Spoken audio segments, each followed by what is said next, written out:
Estamos presentando a las 8:45.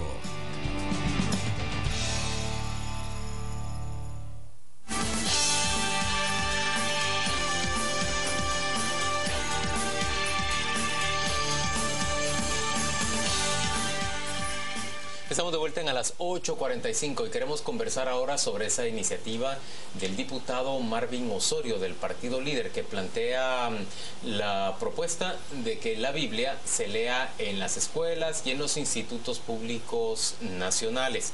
Esto, por supuesto, choca con la idea de la laicidad del Estado guatemalteco. Invitamos a un ex constituyente, Carlos Molina Mencos, quien es abogado, para conversar sobre este tema. Invitamos también a Beatriz Cosenza, quien es miembro de la Junta Directiva de la Asociación Guatemalteca de Humanistas Seculares. A los dos, bienvenidos, gracias por acompañarnos. Gracias. Carlos, comencemos con usted. En realidad es un mito que el Estado guatemalteco sea laico, porque todo esto se comenzó a cuartear a partir de la Constitución de 1965, ¿no?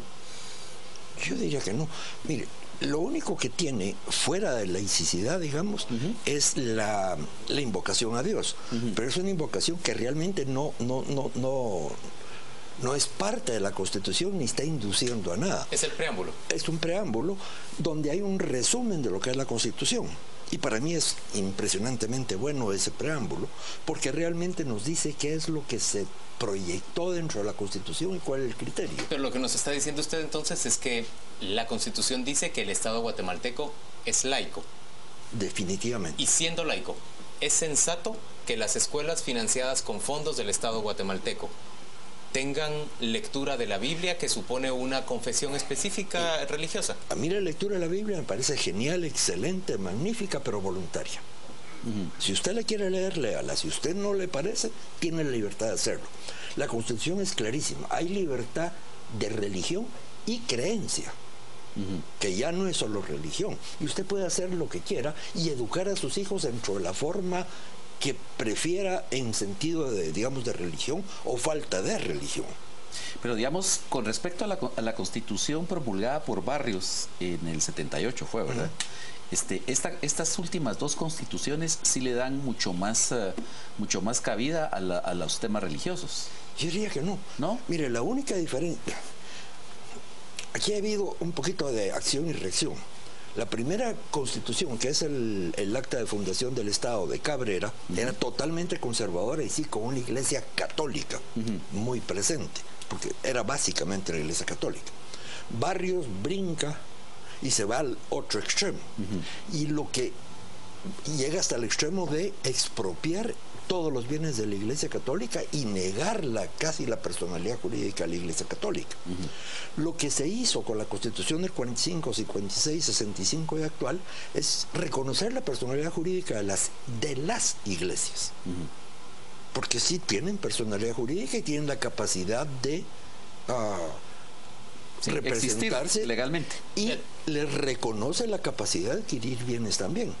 Que algunos hasta se han ido la mano en eso. Beatriz Cosenza, ¿usted cree que es sensato que se proponga la lectura de la Biblia en las escuelas y en los institutos públicos? De manera obligatoria, no, que estoy totalmente de acuerdo con usted. Básicamente porque esto iría primero que nada en contra de la libertad de culto, que también está contemplada en la Constitución. En el momento en el que a mí se me obliga, como niño que voy a la escuela, niña que voy a la escuela, a aprender un libro que es el texto sagrado de una religión específica, si yo no pertenezco a esa religión, se me está discriminando. Porque entonces no hay opción a que yo vea mi texto, sino el texto de alguien más. Es una imposición. Ahora, el diputado del Líder que propone esto también pide que el Ministerio de Educación haga un profesorado, prepare profesorados en Biblia. Pero eso es aún más complicado, porque imaginémonos que toda la gente en Guatemala fuera cristiana. O sea, partamos del supuesto que todos son cristianos y que entonces en principio no discriminamos a nadie enseñando la Biblia. Lo cual no es así. Lo cual no es así. Pero incluso dentro de ese caso, las diferentes formas de cristianismo que hay no comparten necesariamente la misma versión de la Biblia. Entonces ya eso es un conflicto, porque entonces una de las versiones se va a enseñar en la escuela. ¿Cuál? No sé. pero lo cierto es que esa versión se impone por encima de las otras. Pero Beatriz me habla más de la posibilidad de que se transgreda o que se afecte la libertad de culto. De hecho, hay varias cosas. No que se discrimine a las personas, por ejemplo, que no tienen una creencia religiosa y que tienen derecho a no tenerla. Es que de hecho, bueno, el problema es que en la Constitución, por la manera en que está escrito, no se contempla claramente la libertad de conciencia, pero las declaraciones de... ¿Sí está escrito? Sí, no con la palabra conciencia, pero sí dice de creencia o de... que es básicamente lo mismo. La creencia implica la no creencia también. Implica aún la negación. El agnóstico o el ateo están protegidos y garantizados en su posición también. ¿Tiene sentido que el Estado gaste fondos en facilitar la lectura de un texto sagrado, de una religión, en una escuela pública? Es que aquí viene un problema, que era lo que mencionaba la señora. ¿Qué Biblia es la que van a leer? ¿Y a quién se va a obligar a leerla? Hay Biblias católicas, luego los luteranos y los presbiterianos tienen sus respectivas versiones de Biblia. Está la Biblia de San James, de los anglicanos. De los anglicanos. Hay una plebe de Biblias. Está, digamos, la Biblia judía, que es básicamente la católica, pero hasta la mitad. La segunda parte ya no la tiene. Yo no puedo forzar a un señor que nació con su creencia judía de que Cristo sí es el Mesías. Eso lo podré creer yo como católico. Sí. Ahora, en el caso de la Biblia, bueno, también está por supuesto la diferencia de énfasis entre los católicos y los evangélicos. Pues los católicos le ponen más énfasis a la segunda parte, al Nuevo Testamento, y los evangélicos le ponen más énfasis al Viejo Testamento, ¿verdad? No tanto. Y eso es hablando solo de los cristianos, que era como lo primero que habíamos planteado. Pero luego está la cuestión de que hay personas no cristianas. Entonces, ¿cómo se sentirían los cristianos si en algún momento les dijeran, miren, vamos a enseñar el Corán o vamos a enseñar algún otro texto? Y luego, en cualquiera de esos casos, los no creyentes en todas sus denominaciones estarían en la misma situación cuando se impone la lectura de un libro que no es algo que ellos comparten como creencia, como cosmovisión, como forma de vida. Y Guatemala es un país que tiene no solo cristianos, sino que tiene muchas otras religiones, tiene una diversidad de espiritualidades muy, muy amplia. Entonces creo que nos vamos en contra no solo del asunto de que la educación debe ser obligatoria, laica y gratuita, sino que también en contra de la libertad de culto. Es un acto discriminatorio. Si ustedes fueran diputados, ¿votarían a favor de la propuesta del diputado Osorio o votarían en contra, Yo Carlos? totalmente en contra. En contra. Y Beatriz, en contra. Sin pensarlo demasiado, también en contra. Es que va en contra de la libertad. Mire, la Constitución Política de la República se llama así porque no constituye una democracia, constituye una república. La gran diferencia entre república y democracia es que la democracia es la voluntad de la mayoría, y esa voluntad aún puede limitar los derechos de la minoría, mientras que una república se protege al individuo como tal, especialmente en su libertad. Entonces yo no puedo, para mí el obligarme a leer la Biblia, esté o no de acuerdo con ella, coarta mi libertad, me obliga a aceptar la voluntad de un tercero. Eso es inaceptable. Ahora, pero mire, Carlos, el Estado de Guatemala tampoco ha sido como que demasiado respetuoso de la Constitución, porque por ejemplo ya en el pasado hemos visto, me recuerdo yo hace algunos años, vino un promotor de una religión satanista. Y entonces el gobierno decidió prohibirlo para proteger a los guatemaltecos de su influencia. Mire, usted dijo una afirmación que el gobierno no ha sido muy cumplidor de la Constitución. Desgraciadamente ni la han leído. Solo vean las declaraciones de los funcionarios. Han dicho barbaridad. Hoy mismo hay que convocar una constituyente, y es total y absolutamente inconstitucional la convocatoria de una constituyente. Desgraciadamente, la Constitución no refleja más procedimiento, dice usted, para transformarse que lo que está ahí. Lo que dice respecto al Congreso. No. Sí, todo se puede reformar porque sí es flexible, pero dentro de una vía determinada. La Constitución, lo que a mí me molesta es que realmente no la han entendido. no se le ha difundido como se debía. Eso sí debería ser obligatorio en las escuelas. La lectura de la Constitución. De hecho, A ver, así Beatriz. como tú nos decías que el Estado guatemalteco no se ha caracterizado por hacer cumplir su Constitución, pero entonces en lugar de estar buscando reformarla, deberíamos tratar de hacer cumplir lo que ya tenemos entre manos. Y dentro de la Constitución, dentro de la Ley de Educación, dentro de la Ley de Protección, ¿cómo es? Ley de Protección Integral de la Niñez y la Adolescencia, también está contemplada no solo la libertad de culto, sino que también la enseñanza de los derechos humanos, la formación en derechos humanos, la formación en ciudadanía, la formación en valores democráticos. Si eso se cumpliera, sabríamos que no se nos puede ocurrir imponerle la lectura de un libro que no se comparte por todos los alumnos a todos los alumnos. Sabríamos que no podemos discriminar a ninguna persona por su religión y que todas las religiones tienen cabida dentro del Estado, por lo tanto no podemos imponer una por encima de las otras. ¿Un Estado laico como el guatemalteco hace lo correcto o es incorrecto? Por ejemplo, que se celebre con un Te Deum la toma de posesión de un nuevo presidente y un nuevo vicepresidente, o con un servicio religioso evangélico. Yo diría que si el presidente es católico o es evangélico y eso es lo que él quiere, es algo un poquito subjetivo y personal. Que el Estado... Aunque él representa al Estado. Aunque él representa al Estado. Es que hay una dualidad ahí. Yo soy católico.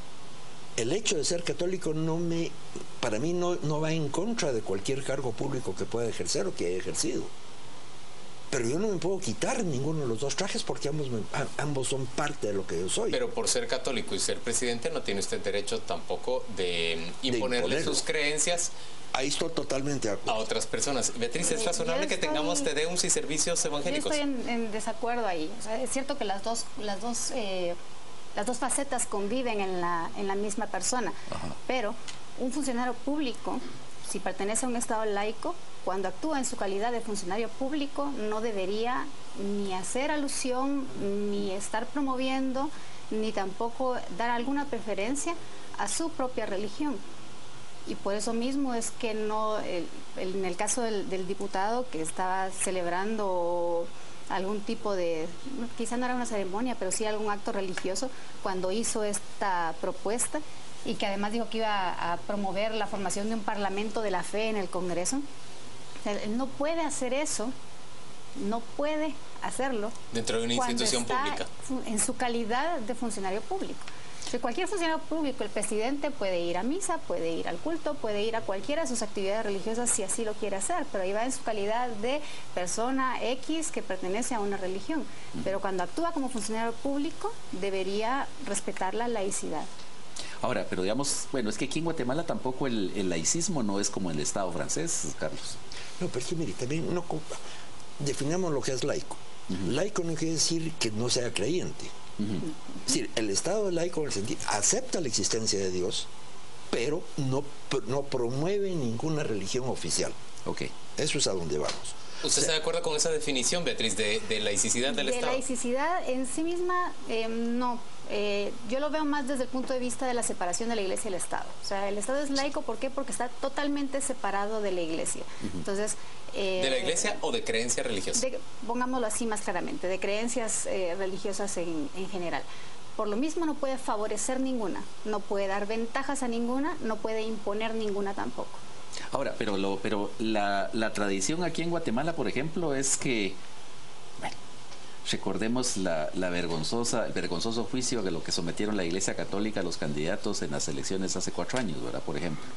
O los días de oración a los que convocan los evangélicos, y en donde Colón dijo que Dios creó a Adán y Eva y no a Adán y Esteban. Sí, todo ese tipo de cuestiones al final terminan entremezclando la política con la religión y hacen una melange rara. Hay principios que hay que aplicarlos a ambos, porque usted no se puede salir de ciertas creencias o de ciertos valores que persigue, que pueden ser parte de su iglesia o deberían de ser parte de su iglesia. Pero insisto, por buenos que sean esos valores, son los bajo los que yo debo vivir, pero no se los puedo imponer a usted. Puedo tratar de convencer tal vez que la honradez es uno de los factores más importantes del hombre, pero no puedo obligar a nadie a ser honrado. Debería poderlo hacer. Pero la libertad, La república lo que otorga es la libertad absoluta al individuo y proteger la libertad de ese individuo. ¿Deja el Estado guatemalteco el derecho de las personas a simple y sencillamente carecer de una creencia religiosa? No de manera explícita. Es decir, en ese sentido estamos protegidos, tanto los no creyentes como los creyentes. O sea, todo el mundo está protegido ahí. Nadie me lo puede imponer, ni yo se lo puedo imponer a nadie más. Pero los humanistas seculares no se sienten ni perseguidos, ni limitados, ni vejados por el Estado. Eso es a lo que voy. Por el Estado, no.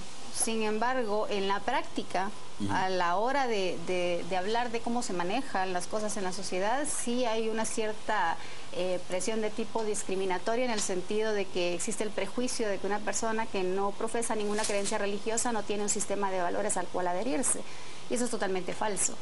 Es decir, la moral no proviene de una religión ni está dictada por una religión, sino que puede venir ya sea de una religión o bien de otro tipo de principios. Y una persona que es humanista, lo que le interesa es el bien común, los derechos humanos.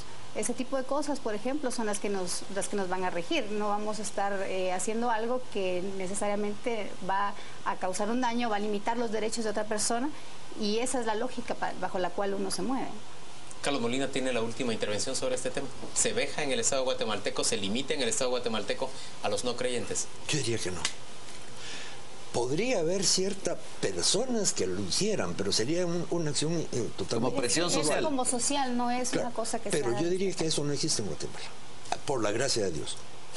Gracias a ambos por acompañarnos a las 8:45. Vamos rápidamente con Juan Carlos Sandoval para saber qué dicen nuestros televidentes, tanto en Twitter como en Facebook. Adelante, Juan Carlos.